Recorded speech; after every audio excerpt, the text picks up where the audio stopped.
नमस्कार दोस्तों, कैसे हैं आप सब। आशा करता हूँ अच्छे होंगे। मेरा नाम है सनोज कुमार। उमंग स्टडी में आप सभी का स्वागत है। तो फ्रेंड्स, अभी हम लोग प्रेजेंट हैं CISF कोलानगर धनबाद में और आज आप लोगों का डेट है 4 जून 2022 और टाइम हो रहा है सुबह के 7:09।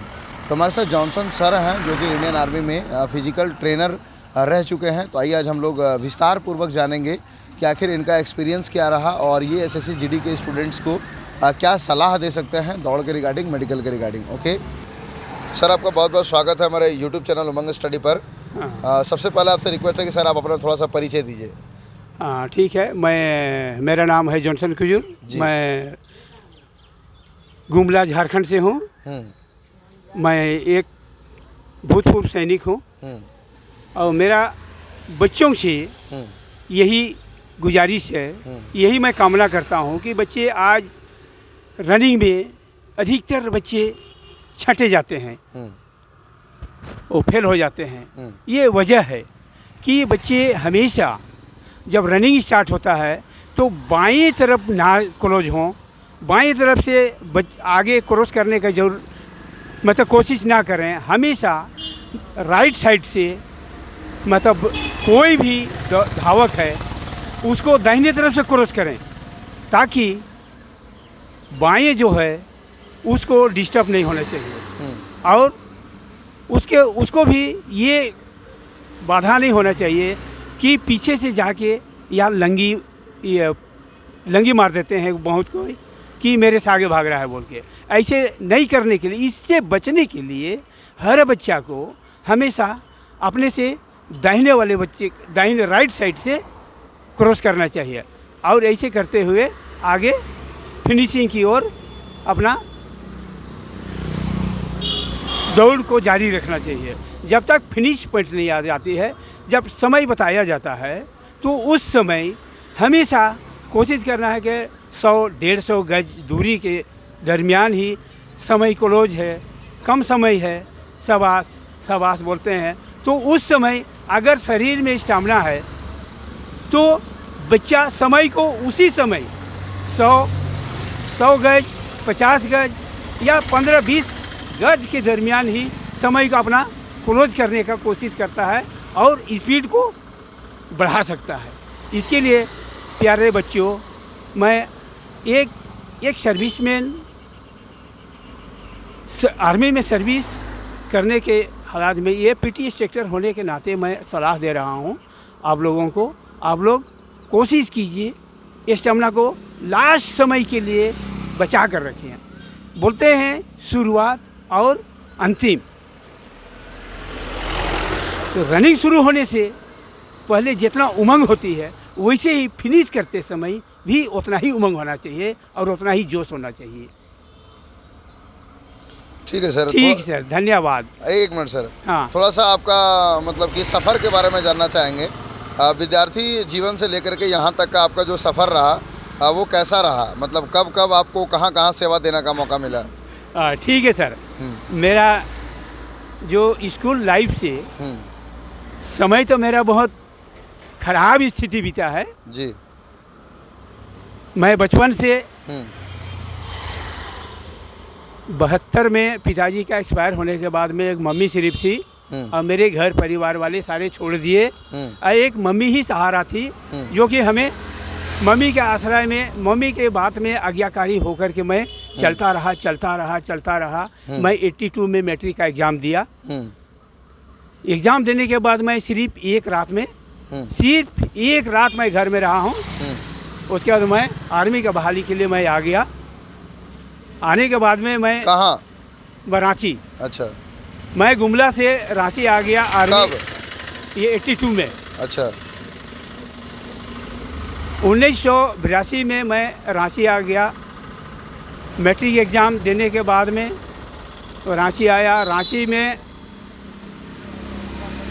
आने के बाद ऐसे भी रिक्रूटिंग ऑफिस आते आते मैं रातू रोड से मैं पैदल आ रहा था, काहे कि मेरे लिए नया जगह था रांची। उससे एक बार पहले मैं आया था। उसके बाद में जब रिक्रूटिंग ऑफिस मैंने पहुंच गया, रांची ओवरब्रिज के बगल में है, वहाँ पर आने के बाद गेट तो बंद हो चुका, लेकिन एक बुजुर्ग पिताजी ने हमें आया गेट के सामने, मैं उधर ताक रहा था गेट में, तो बोले कि बेटा घुसना था। बोले हाँ बाबा घुसना था, लेकिन मैं तो लेट हो गया। तो साइड से एक छोटा सा गेट था, उस गेट में को खोल दिए और बोले कि बेटा घुस जाओ और वो वाली लाइन में पीछे जाके खड़ा हो जाओ। और खड़ा होने के बाद जैसे ही मैं जाके खड़ा हुआ, वैसे ही पेपर चेकिंग शुरू हो गया।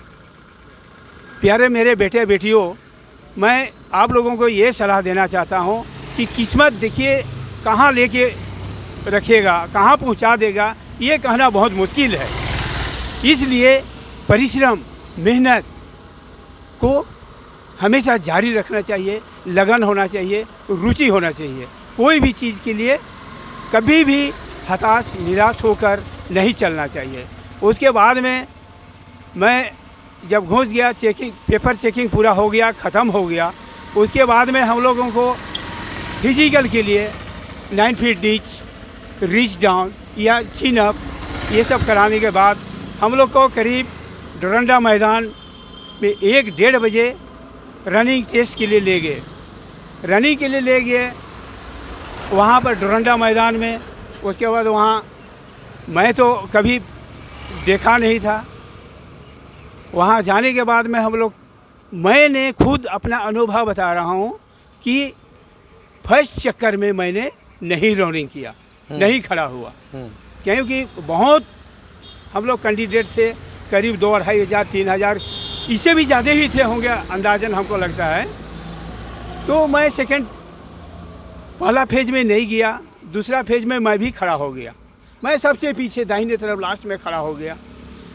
जो एग्जामिनर थे, रनिंग में जो रनिंग कराने वाले थे अधिकारी लोग, बोले कि पीछे क्यों खड़ा है, आगे आ जाओ, आगे आ जाओ। बोलते नहीं सर हम ठीक हैं यहीं, क्योंकि मैं बचपन से ही रनिंग में बहुत प्रैक्टिस करता था, बहुत भागता था, स्पोर्ट्स में बहुत भागता था।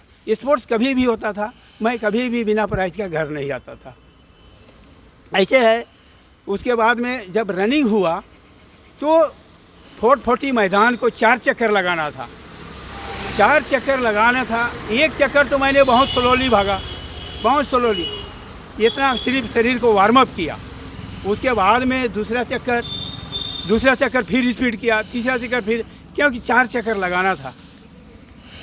उसको 4 चक्कर में 5 मिनट 40 सेकेंड समय था, लेकिन मैंने समय नहीं देखा। समय को कहीं यूँ समय घड़ी उड़ी का कोई मतलब ही नहीं था मेरे पास। स्थिति खराब होने के चलते मैं गया रनिंग में। सारे कैंडिडेट करीब 75% मैदान में मेरे से पीछे ही रह गए और मैं पहले ही ख़त्म कर चुका। तो जो अधिकारी थे हमको बहुत शाबाशी देने लगे, पकड़ने लगे। अभी भी हमें आंसू आने लगता है उस समय का स्थिति को देख के। और मेरे को बहुत पुचकारने लगे अधिकारी लोग और बोले कि शाबाश खिलाड़ी है, स्पोर्ट्समैन है। बोले कि हाँ सर। ऐसे करते करते मैं जोकिंग करते रहा। उसके बाद तो मेरे को अधिकारी लोग बोल दिए कि बेटा तुम्हारा हो गया। मैं खुशी से इतना लत हो गया कि अब मैं मेरी माँ को और मेरे से 2 छोटी बहन है उसको मैं पाल लूँगा। बस ये छोटी सी मेरी गवाही, अनुभव। उसके बाद में तीसरा दिन रनिंग ख़त्म होने के बाद में रिटन टेस्ट हुआ, मेडिकल हुआ। उसके तीसरा दिन मैं चला गया बिहार में, पटना के नज़दीक Bihar regiment centre Danapur cantt है, वहाँ पर मैंने चला गया। और तीसरा दिन मैं पहुँच गया वहाँ। ये चौथा दिन सवेरे इतना ही करीब टाइम में 8 साढ़े 8 बजे लगभग आप पहुँच गया वहाँ छावनी में, कैंटोनमेंट में घुस गया। हम लोग को दबा के खाने पीने के लिए पहले तो दिया गया और उसके बाद में हम लोग शामिल हो गए वहाँ। हम लोग को बस ट्रेनिंग में शामिल हो गए। 1 महीना हम लोग को कोई काम नहीं, सिर्फ खाना और घूमना और पीटी करना। मैं तो ऐसे स्पोर्ट्समैन था और मैं तो खेलने के लिए भाग जाता था और अधिकारी लोग भी। और क्योंकि हमारा कंपनी में सबसे कम उम्र का और सबसे छोटा दिखने में मैं ही था और हमारे कंपनी के उस्ताद लोग, अधिकारी लोग बोलते थे कि ये बहुत छोटा है, इसको परेशान नहीं करना, नहीं तो ये कहीं भाग ना जाए। तो दोस्तों, मेरा अनुभव इतना है। आज मैं सर्विस करके ख़त्म करके 18 साल 2 महीना मैंने आर्मी में सर्विस किया। सर्विस के दरमियान मैंने कभी डांट नहीं सुना, कभी मैंने गाली नहीं सुना, और कोई अधिकारी इतना तक थप्पड़ तक नहीं लगाया। और उससे पहले मेरी माँ बाप लोग कभी मैं आज्ञाकारी होने के नाते थप्पड़ नहीं खाया और गाली नहीं सुना। और आज मैं 2000 में आर्मी से सर्विस करने के बाद घर का प्रॉब्लम समस्या के चलते मैंने पहले रिज़ाइन दे के आ गया।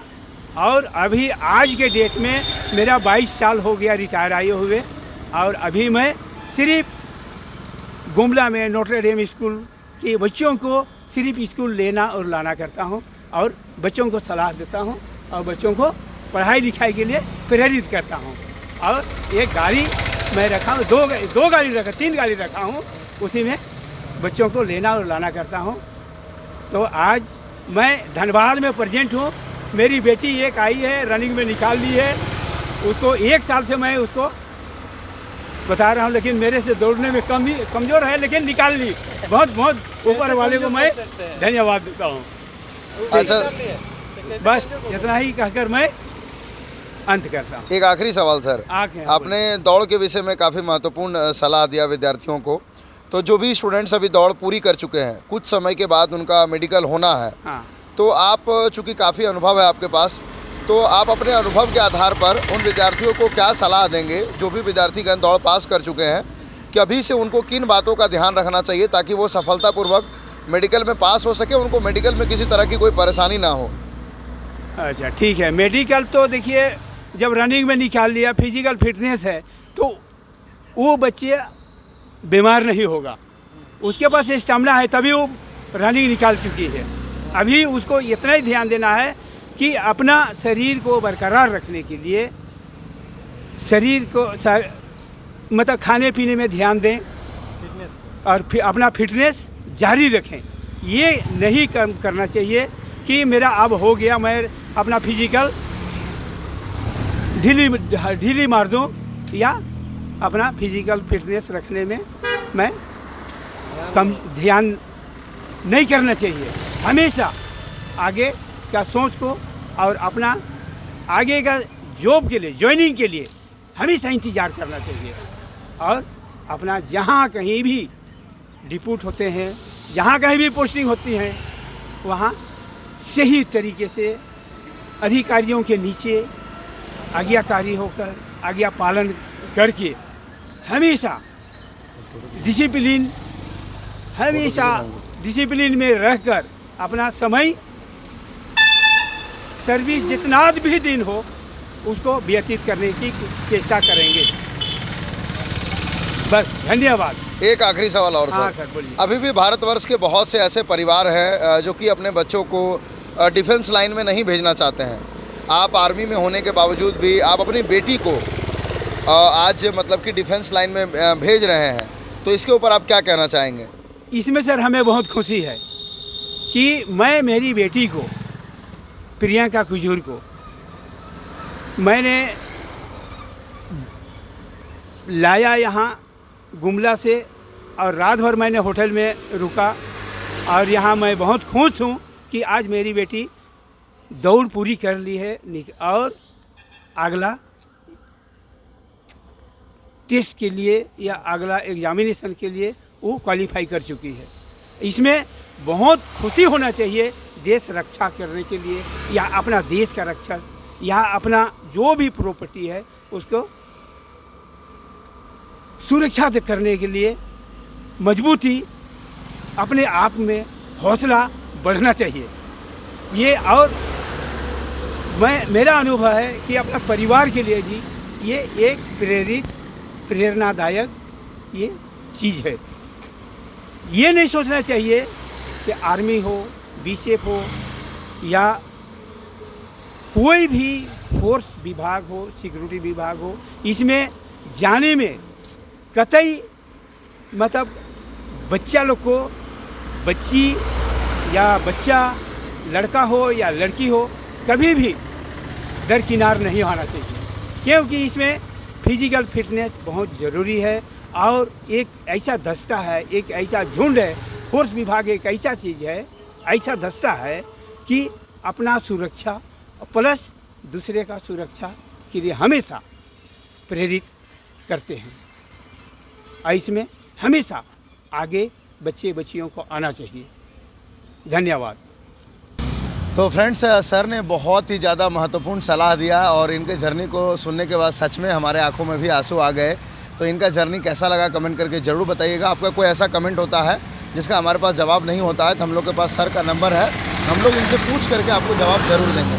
तब तक के लिए जय हिंद, जय भारत। जय हिंद, जय भारत, जय झारखंड।